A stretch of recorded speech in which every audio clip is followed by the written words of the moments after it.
You're listening to Strange by Nature, your guide to the strange, weird, unbelievable, and improbable wonders of the natural world.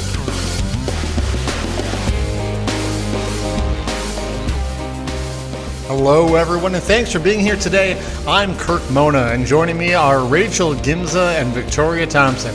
We're all naturalists who together have scoured the world for weird and wonderful wonders, just to please your mammalian brain's desire for novelty. Isn't that nice? Let's do this. Hello, everyone, and welcome to the show.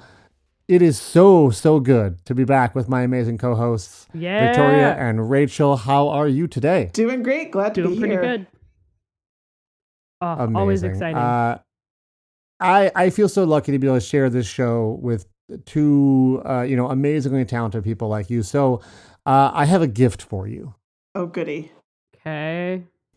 Not only this week do we have a medical mystery for Victoria. Ooh. And I know you like those. Oh, I sure do. But it comes to us from Australia, Amazing. a place near and dear to Rachel's heart. Something So for it's everybody. I can't wait to go one day. Something for everybody. Oh, Okay. amazing. So maybe we'll, start off with, Victoria. Maybe, for those a lot of long-time listeners know, Victoria has been doing a career change and studying to become a nurse. So we are going to imagine, Victoria, that you are, maybe working at an ER and doing some intake, and a patient comes in. Okay. And here are some symptoms they present with. All right. Okay. I'm ready. Okay. First up, they have lethargy Yeah. and weakness. Okay. And they also you're noticing and they're reporting an unsteadiness of gait, Yeah. meaning they seem to lose their balance when walking, which you would consider a sign of ataxia. So for those not hip to the lingo, ataxia means like a general loss of muscle coordination. Yeah. Okay. Uh-huh. And you're kind of looking them over and you notice that their pupils are dilated. Okay. You're like, okay, that's something to notice. They report a loss of appetite. They have labored breathing and bradycardia, meaning their heart is beating slower than normal. You clock their heart rate is lower than 60 beats per minute. And so, you decide, we're going to go ahead and hook you up to an oxygen sensor here. And you discover that oxygen saturation in their blood is quite low. Yeah. So it's like, okay, none of this is particularly good, right? Right. So you start asking them questions about how they're feeling and whatnot. And as they're talking to you, you notice they also have some slurred speech. Okay. Now, many of us who've been to the doctor have had them tap on our knee with that cute little hammer, Right. right? Mhm. You know, the cute little hammer. Mhm. And that's to test our reflexes, right? And now it seems a little silly if you're going for a physical or something and you're like, yeah, my knee bounced. Okay, great. Why are they doing that, right? And why are they trying to test my reflexes? Well, in this case, you notice with this patient, they have what's called depressed deep tendon reflexes, meaning Oh. they don't have that proper reaction. Yep. You're tapping away on their knee and ain't nothing happening, right? So you're like, okay. And I'm not sure how you figured this part out, but you also discovered that their gag reflex has also been suppressed. Yeah. This doesn't sound good at all. No, That no, it sounds does not sound good. Increasingly bad. Well, funny you should say that because things are getting worse. Oh, good. As you're talking to them, they start complaining about the bright lights in the ER, and you note that they seem to have photophobia. Yeah. And they also are starting to complain that things look blurry to them, and they're starting to see double. Again, none of this is good. These aren't good things. Bunch One of of these neurological would not be good. symptoms, Yeah, exactly. And musculoskeletal symptoms. Exactly. And Now, respiratory given the and context, heart. I'm guessing there's some sort of venom involved. Ooh, interesting. Let's find See, out. I'm thinking worm. I of say some sort. Australia, and you jump straight to venom. Interesting. I went worms. Worms. Oh God. As the patient complains of pain in their chest, also you start to wonder about the condition of their heart as well. Yeah, it's beating Alarmingly, slow. the patient it is maybe that's part all it is, but alarmingly the patient is starting to show signs of paralysis in their face as their condition worsens. Oh, And no. I can tell you, your fears about their heart, turns out they prove true when their heart suddenly gives out and they flatline right in front of you. Oh dear. Yeah. So, as you're you're going to work to revive your patient, obviously, but it'd be awfully helpful if you knew what was going on. Now, this is not a fair question for Victoria, since you're studying to be a nurse here in the U.S. and not Australia, and obviously this is not your area of specialty. But I thought it'd be kind of fun to put you on the spot, Victoria. And you've already started. I can see the gears are turning in your head. What do these symptoms tell you so far? Just knowing some basic medical information. Well, a lot of them would be consistent with stroke or some other kind of brain injury. Okay, Right. yeah. The reduced deep tendon reflexes, there's a number of things that can cause that, but too much magnesium can be one of them. Interesting. Okay. And I don't expect you to know what the cause of this. There's lots of venoms that can cause neurological and cardiac and muscle problems. So, and there's a lot of venomous things there's in a lot Australia. of venomous things in Australia. Yeah, right. So now if you were working in the medical field in Australia and these particular symptoms would probably point you in the correct direction. And one of the first things you might check a patient for would be a bite, which it sounds like you were maybe, thinking when you're talking about venom and whatnot. But in this case, it's not a snake bite.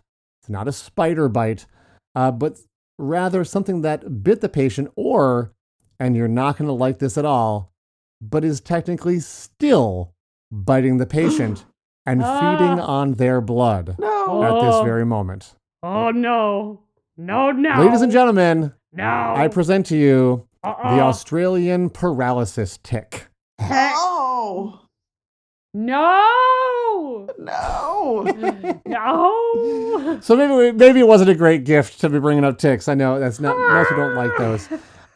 The tick in question is scientifically known as Ixodes holocyclus. And yes, everything I described are symptoms caused by the Australian paralysis tick, though, to be fair, that was all of the symptoms. I don't think people usually get all of the symptoms at once. That this is a very unfortunate person who had this. Now, we are no stranger to tick-borne diseases here in North America. No. But here's the interesting thing. This is not a tick-borne disease. Victoria, That's you were on the right track here. This is caused by your neurotoxin made by and released by the tick itself. Oh, yeah. There you go. Neurotoxin. Yeah, I don't like that at all. I hate that. Thank you. Yep. Let's not. So I was really thrown when I read about this initially, as I'm familiar with the ticks that we have here in North America. And the advice that we give someone is to remove the tick as quickly as possible. You're trying to minimize your contact time with that tick. And when I first stumbled upon information about this tick, it was actually a webpage for Australians talking about, this tick. And so it had advice about what to do with it. And the advice for this tick was to kill it while it was still attached and then just let it drop off. Okay. If they are nymphs or larval ticks, you basically spread pyrethrin on your skin and just wait for them to fall off and die. If they're adults, you spray them with what they call an ether spray. And I'm kind of going, I'm guessing they don't have cans of what I would consider ether. So I'm guessing in Australia, ether spray means something different than what it does here. But you spray an ether spray on to kill them and then wait up to 24 hours for the tick to drop off all on its own. And that seemed really bizarre to me, but that's because the toxin is in the tick's saliva. And trying to remove them while they're alive can cause like a big dump of the toxin to be quickly released into your body. Okay. And they really only produce this toxin while feeding, and it peaks around day 4 or day 5, which is around when they're done feeding. So killing them early is important because the longer they're on, the more of this toxin is going to be present in their body and then potentially in your body. Yeah. Now, while the patient in my example may or may not have survived, I mean, their heart did stop, but they were in an ER, so there's things you can do to help with that. I was able to find some statistics, unfortunately not terribly recent ones, but I do know that 20 humans died from tick paralysis in Australia from 1941 to 1942. Oh, So okay. Okay. that's not a huge number, over that kind of time span. And I think maybe the reason why there's not better or more recent numbers I could find is that, medicine has gotten a lot better. So I don't think dying from this is as common now. The bite of this tick, interestingly, can also cause fatal allergic reactions, basically anaphylaxis. Some listeners may be familiar with that, is it's the same thing that you get for people who have like a really severe peanut or like a bee sting allergy. And also, I did find out that there is an antidote they've come up with for this, but frustratingly, the antidote can also cause anaphylaxis in people. Oh. So you're sort of like, It doesn't feel helpful. yeah, it's like pick your poison, right? But you can treat Now- anaphylaxis You can. more you can. easily Yeah. than neurological Yeah, probably. toxins. Death. Exactly. Now, we do have one of the things that's interesting too, which I guess I didn't really realize, and maybe Victoria, you've come upon this in some of the medical research, is that we actually do have ticks that can cause paralysis here in North America as well. Oh, I This did is not know not that. exclusively, I don't think it's as common, but there are quite a number of ticks. There was a whole list of ticks that are found in North America that can also cause paralysis. I think maybe the reason we don't hear about it as much is that it's fairly rare for it to happen. The toxin, already which is didn't probably like a related ticks. toxin, is much weaker in the North American ticks, and I would assume there's probably some other ones in other parts of the world as well. But if you remove the tick, like someone presents with these symptoms and you go, oh, you have a tick, and you remove the tick, here in North America, the symptoms go away within a day. They just, Okay. they're gone. I don't think you really even have to treat for it. It's just like the toxin is just flushed out of your system and you're fine. That is not true of the Australian ticks. It can take a lot longer to recover even once the tick is off. So it's a much, much more potent neurotoxin. I will say this tick is not just an issue for humans, obviously. It is a problem for livestock, presumably for wild animals and for family pets as well. Humans are going to notice that tick on them and be able to get it off. But if you have animals that are covered in a lot of fur, you may not notice it on your dog or on livestock. And that's going to cause a lot more it's going to cause a lot more problems. There is actually research into a vaccine, which is pretty wild if they can get it to work, because it's a vaccine for a toxin, not for like a biological, like a bacteria or a virus or anything like that. So that I thought was really fascinating. They thought they were really close to having one.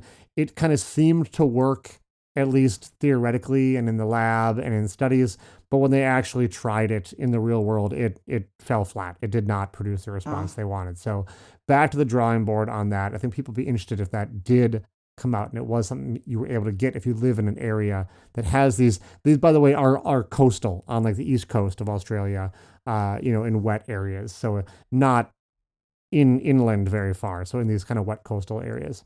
In the meantime, the advice is the same as it is everywhere in the world for ticks. Wear long, light-colored clothes and do tick checks if you've been out in areas where they occur.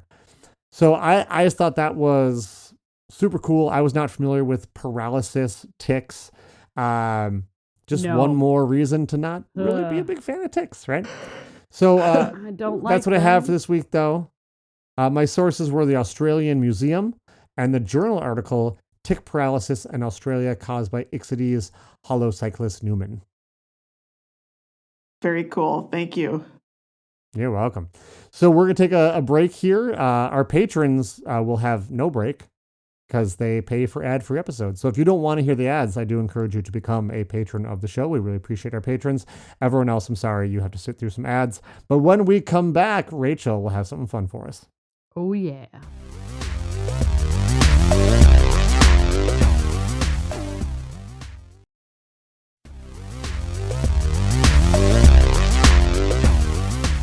Welcome back, everyone. So Good to on be this podcast, we've talked about, I mentioned it last week. We've talked about topics where Oh no, you said something they- horrifying. Yeah. We have topics that come up when you're researching something else and you stumble across Absolutely. something. Sure. And I this love happened that, to yeah. me with this topic when I was researching last week's topic. Uh-huh. Oh, I was dear. looking something up and this came up and I thought it had to do with the Antarctic scale worm and it didn't. Yeah. And I was like, Oh. well, I guess we're doing this then. Right. I know what I'm doing next week. Yeah. Yep. So I would also like to say that on this podcast, we have covered some sort of worm now 15 different times. Interesting. Okay. I mean, the bobbit worm was quite memorable. It was. So was the many-assed hydra worm and the That came up tapeworm again, yeah. episode. Oh, tapeworms. Yeah, a lot of I know some people just parasites. viscerally shuddered just when you said tapeworms. I viscerally shuddered when I said that. Tapeworm. Brainworm. Ah. Yep, that also was Brainworms? a topic. Brainworms, My- yeah. Awful. Wash your hands, people. Please, dear Lord, wash your hands. So with that and with that knowledge, we are going back into the ocean. We're doing double dipping into the ocean this week. It's just Okay. the We're getting place wormy? that continues to give and give. And we're going It is- again. it's a very deep topic, yeah. It truly is. It I'm sorry, it was really bad. I think I broke Rachel with not even a funny dad joke. It's so easy, Rachel. It's I so know. easy sometimes. I appreciate it. Anytime. So we're gonna dive deep, and we're going to go down to a whale fall. Whale. Okay. Oh, whale fall. Okay. Yeah. Oh, is this like when a So, whale dies? For those and of then... you who don't know, yes. Okay. It is when a whale is dead and lands on the bottom of the ocean. It's been picked apart before then, but this carcass ends up being a hub of activity on the bottom yeah. of the ocean. It's A veritable buffet. exactly. It introduces much needed nutrients into that deep sea ecosystem. Yeah. In 2004, some scientists working at Monterey Bay Aquarium Research Institute, they were using a robotic surveyor of sorts at the bottom of the ocean investigating a whale fall. And while they were there, they discovered something wild. Oh boy. Okay. Attached to this whale carcass, they Uh-huh. noticed these seemingly like something that they've seen before, or so they thought. They saw Okay. these fringes of red coming out from the bones of this carcass. Oh Okay. God. Okay. They were kind of tubular. They look kind of like the feathers on like a feather boa of sorts. Not like a true feather boa, but like the ones that are really thin feathers that are really, really fluffy. Yeah. Okay. Okay. Is this like a bloodworm? No, it's not a bloodworm. Okay. This animal has no eyes. It has no legs.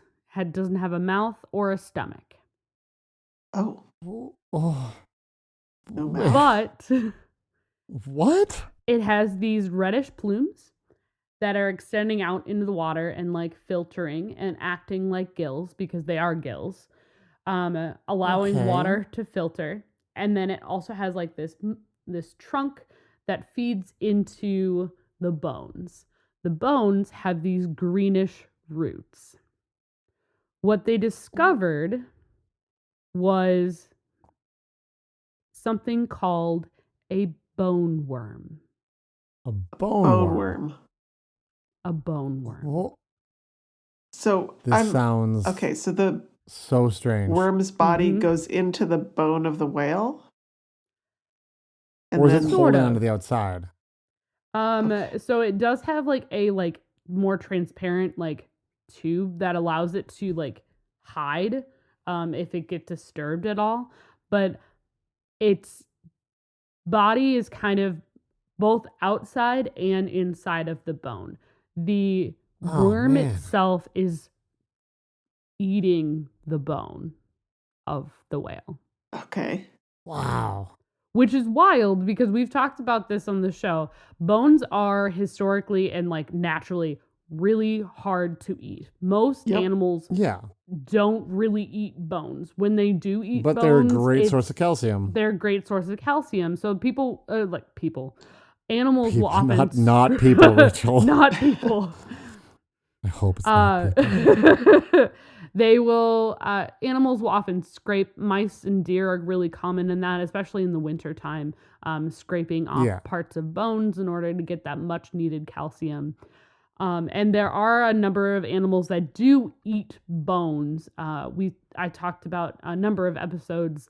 There is a vulture that eats bones almost exclusively. Yeah. But we didn't know about bone worms. No. I didn't know about bone worms. This is 2 weeks in a row. You've totally stumped me here. Congratulations. Me I like every how you just week. congratulated yourself. Thank you. Well, congratulations that you get to learn something, Kirk. Okay, That's fair. what that was. Congratulating I'm yourself. happy that I was like, no. I'm way really to go happy myself. that congratulations. You've been stumped. That takes a lot. You know a lot of different things, Kirk. So the wild things that happen, what happens is they were puzzled by these tube worms. So the scientists who were looking and trying to discover this, they had seen bone worms before.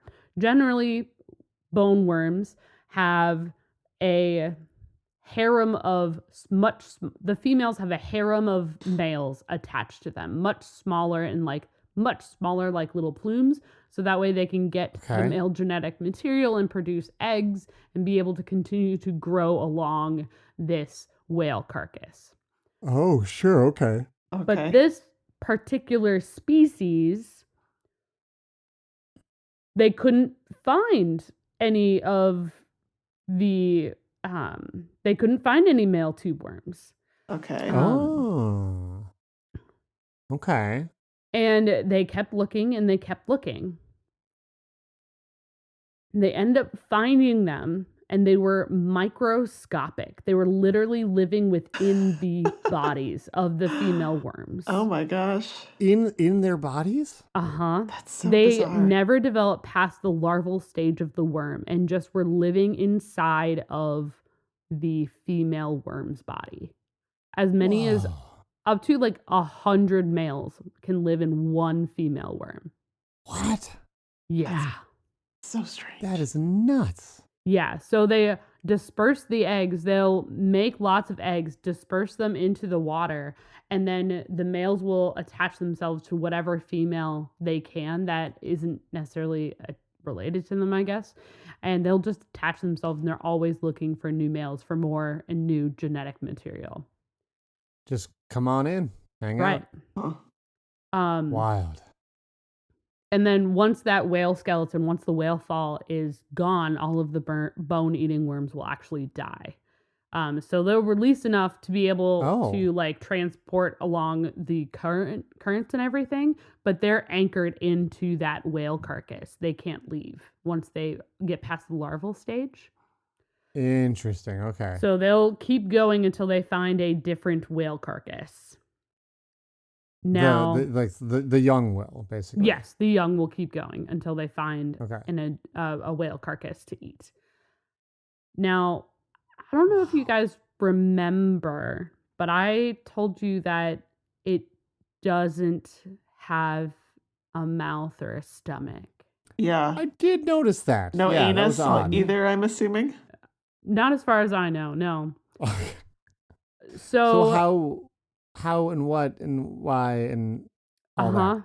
Yeah. So what happens is the worm is rooted into it.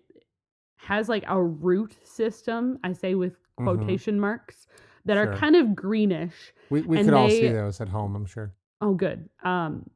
and they attach themselves to this bone, okay? And they burrow into the whale bone, and they form that large egg sac. Those green roots branch off from the egg sac, and they actually are secreting acid and dissolving the bone. That's how they get into the bone. Mhm. Yeah. Very cool. Wow. And what ends up happening is they actually have symbiotic bacteria in those roots that allow it to digest the bone and giving it that food source they need. So is it eating the bone itself, or is it because like bones have a marrow that has like a lot of fat? It's blood eating and the stuff. bone itself. Yeah. Okay. Like it'll eat the marrow Wow. and everything, but it's eating the bone itself. It's actually digesting the actual like calcium of the Yeah. bones. Yeah. All right. Wow. That is wild. That is it's pretty terrifying actually. I mean, it's beautiful. You know, It's nature's gorgeous. recycling, right? Yeah. It looks. I And looked at the pictures. It looks like a sort of a it looks red fun and feathery. fuzz all over the bones. It's pretty wild. Mhm. Yeah, and there's a number of species of these bone worms. And most of them do. There is another species where the males are actually significantly larger than the rest of the females, which was a weird thing for them to be able to find. That's a more recent discovery when it came to bone worms. As you can imagine, there's not a lot of research done on bone worms, but I stumbled hard to across find, yeah. this as I was researching the Antarctic scale worm, and I was like, I'm sorry, bone eating what? Because that's how it came Yeah. across, and it was like, hold on. That's So wild. 2 worms in 2 weeks. Ah. Wow. Thank Yeah. you. That's again, we'll get photos up on our Instagram so people can check Yes. those out. But Absolutely. this is very, very, very cool sea critter. Yeah. Thank you. So with that, my sources this week were the press release from the Monterey Bay Aquarium Research Institute, the Monterey Bay Aquarium, as well as the what got me was the Scripps Institute, which is the UC San Diego Institute, the Scripps Institute of Oceanography. Had some really fun bits about the deep sea bone worm, as well as science. Science had a great article as well. That's just what cool. that is. It was great. So Wonderful. with that, we're going to take a break, and we are going to go to Victoria.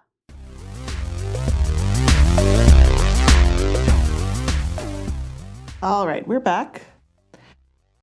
In 1931, the British fishing trawler Calinda was making a run in the North Sea, about 25 miles off the coast of Norfolk in east central England. Mm-hmm. Calinda was a bottom trawler, which is a rather destructive method of fishing that involves dragging a weighted net behind the boat, scraping pretty much everything up off the seafloor. And as the Calinda crew hauled the nets up, they found a big chunk of peat in the net. This is not terribly unusual. This was something that was known to happen in this area. And the crew started hitting the peat with a shovel to break it up so they could toss it back overboard. Sure. But the shovel struck something hard. So they investigated. They dug it out and discovered a bone harpoon about 8.5 inches long, almost perfectly Whoa. preserved in the peat. Nice. Okay. And the captain contacted the British Museum, where prehistoric experts determined that it was made of red deer antler, and they What? guessed that it came from the Mesolithic period, about 6,500 years ago. Nice. Okay. However, that raised the question about how the harpoon had gotten to the bottom of the North Sea. And Yeah. as the local boat technology at 6,500 years ago was not advanced enough to venture so far from the shore, Mm-hmm. as far as they knew. Further analysis over the next year or so came with a surprising discovery, which was that the chunk of peat that the harpoon had been embedded in was formed under freshwater conditions, not saltwater. What? Yeah. They found pollen in the peat that they were able to identify. What? So that means that the land now under the North Sea had been above sea level when the peat was formed and the harpoon was deposited in it. Mm-hmm. Huh. There had previously been some speculation that the sea level of the North Sea used to be a lot lower, and there was a book published in 1913 called Submerged Forests that suggested that drowned forests that are in evidence close to the shores of Britain were signs of a time when sea levels were lower, and that the whole area between the Low Countries and England had been covered by a vast marshy landscape, which they assumed people used to go between mainland Europe and Britain. Right, yeah. Okay, yeah. And this harpoon was considered the first real proof that not only did there used to be dry land where now there was ocean, but that humans had been there. We're there, yeah. Mm-hmm. And over the years, many more artifacts were dredged up by fishing trawlers of around this time period.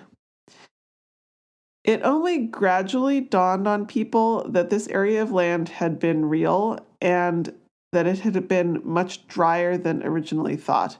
In fact, not just a giant fen, but a whole lost province where people lived and made their homes for thousands of years. And it turned out also that the harpoon was older than originally thought. It was radiocarbon dated in 1988, and it turns out to be about 11,700 years old. Awesome. Whoa. So in the 1990s, an archaeologist named Brian E. Coles resurrected in this area by giving it a name. She called it Doggerland, and she published perspective maps of what it might have looked like. Now, the reason that land used to be there and is not now is, of course, the end of the last ice age, around 20,000 years ago. With so much water during the ice age tied up in the ice sheets, the sea level was more than 120 meters lower than it currently is. And the sharpest rate of sea level rise was between about 10,000 and 6,000 years ago. So it's kind of an S-shaped curve if you think about it. So like starting the end of the ice age around 20,000 years ago, it increased, and then kind of went up sharply between 10,000 and 6,000 years ago and leveled off, more or less. So even with the various artifacts that had been recovered, archaeologists still knew very little about Doggerland. But a mapping project in the early 2000s by archaeologists Vince Gaffney and Ken Thompson gave us a lot more information. So in general, there's very little known, even now, about most areas of the ocean floor. We have way better information about the surface of the moon than about most of the ocean. That's so crazy. And that's why it keeps on giving. Yes. Uh-huh. However, the North Sea has been heavily explored by oil and gas interests. And Gaffney and Thompson were able to convince one or two companies to share some of their seismic survey data. So this is where I think they would, well, I didn't actually look into exactly how the data was made, but basically it gave, depending on sort of what aspects of it you were looking at, you could tell something about the shape of the seafloor. And using this, they were able to develop maps of Doggerland. So thanks to them, we now know that Doggerland covered most of the current North Sea area at the end of the Ice Age. And 10,000 years ago, there was still a large swath of land connecting England, Denmark, and the rest of Europe, including the Netherlands, what's now the Netherlands and Belgium and northern France. And a part of this area called Dogger Bank, which is a shallow sandbar that Doggerland was actually named after, that was an island until at least 7,000 years ago. Oh, wow. We also know that Neanderthals occupied the area for hundreds of thousands of years before modern humans arrived. And during the Mesolithic, when this harpoon tip was from, and this time when the area was warming and the sea level was rising, the landscape would have been incredibly productive. It would have had forests, uplands, rivers, marshes, extensive coastlines. So it would have been an extremely fertile area for humans to be hunting, fishing, and gathering plants and to live. So we're learning more all the time about the people of Doggerland. There are still finds bought up by fishing boats, but also the Netherlands has had huge land reclamation projects for the last 50 some odd years. And this involves dredging up huge amounts of material from the seafloor and depositing it to create new land. So in among the dredged material are all these artifacts.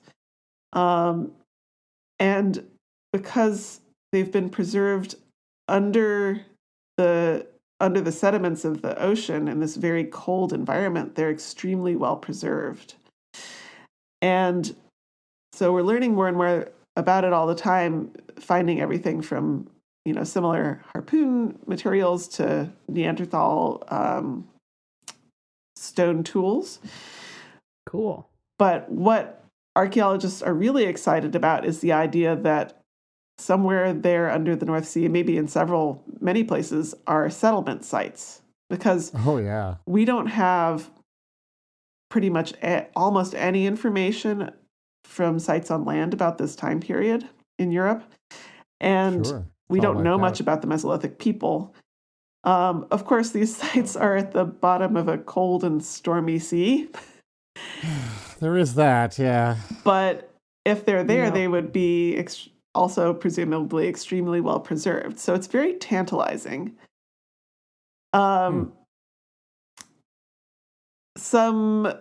things that are kind of on archaeologists' minds, though, is that there's significant movement toward wind energy development in the North Sea and placing wind turbines and the cables associated with them could really disturb or destroy any sites that exist. So they're sort of they're feeling like time is running out and trying to figure out a way if they can do undersea archaeology, which is not something you really think about happening.